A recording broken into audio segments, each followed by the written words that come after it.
High, আমি স্নেহা চলে এসেছি আবার একটা নতুন ব্লগ নিয়ে। তো এটা ছিল ক্রিসমাসের সন্ধ্যাতে। তো ক্রিসমাসের দিন বলো কার ভাল লাগে বাড়িতে বসে থাকতে, তাই আমি একটু বেরিয়ে গেলাম। তো প্রথমে গেলাম আমাদের এখানে ফুড ফেস্টিভ্যাল হচ্ছিল, সেখানে গেলাম, গিয়ে দেখলাম যে ফার্স্টেই কিন্তু আমাদেরকে একটা টিকিট নিতে হবে, কুপন। সেটা 10 টাকার একটা কুপন নিয়েছিলাম, নিয়ে আমরা ঢুকে গেলাম। এই কুপনটা কিন্তু আমি এর আগেও অন্য ফুড ফেস্টিভ্যালে গেছি, সেখানে কিন্তু লাগেনি, কিন্তু শ্রীরামপুরে দেখলাম যে নিচ্ছে। যাই হোক, তো ফার্স্টেই ঢুকেই দেখো চলে গেলাম কি কি স্টল আছে সেটা দেখার জন্য।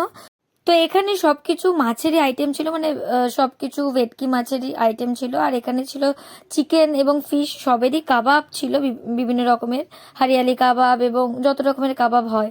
আর এইখানে ছিল মানে গ্রাউন্ডের একদম সেন্টারে ছিল এই স্টেজটা, মানে এখানে প্রোগ্রাম হচ্ছিল, বিভিন্ন বাচ্চারা নাচ গান করছিল এবং বিভিন্ন আর্টিস্টও এসছিল। আর এখানে দেখো কত রকমের খাবার সাজিয়ে বসে আছে টেবিলে, শিক কাবাব, কাঁকড়া, গোটা মুরগির রোস্ট, ফিশ, আরো অনেক কিছু, দেখেই জাস্ট লোভ লাগছিল।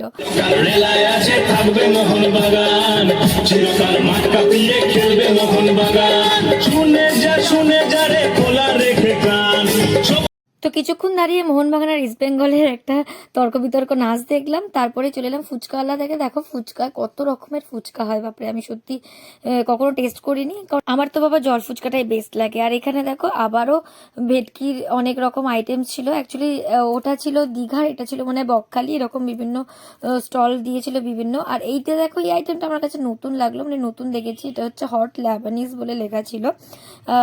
একটা ইয়ের মধ্যে থেকে চিকেনটাকে কেটে কেটে নিচে দেখো এরমভাবে একদম কুচি কুচি করছিল। আর এটা হচ্ছে সুন্দরবনের ভেটকি।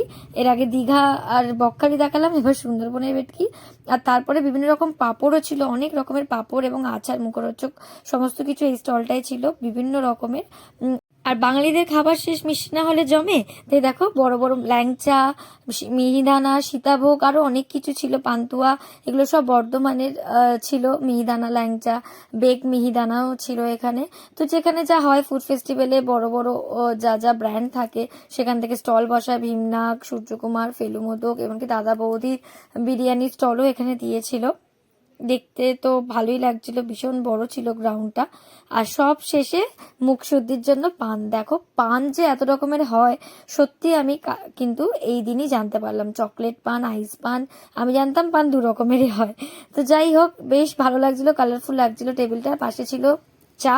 তো এইভাবেই শেষ হলো। আমরা সেরকম কিছু খাইনি সত্যি কথা বলতে, কারণ বেশ দাম ছিল জিনিসের, তাই জন্য এখান থেকেই বাড়ি যাচ্ছি। টাটা, দেখা হবে নেক্সট ব্লগে।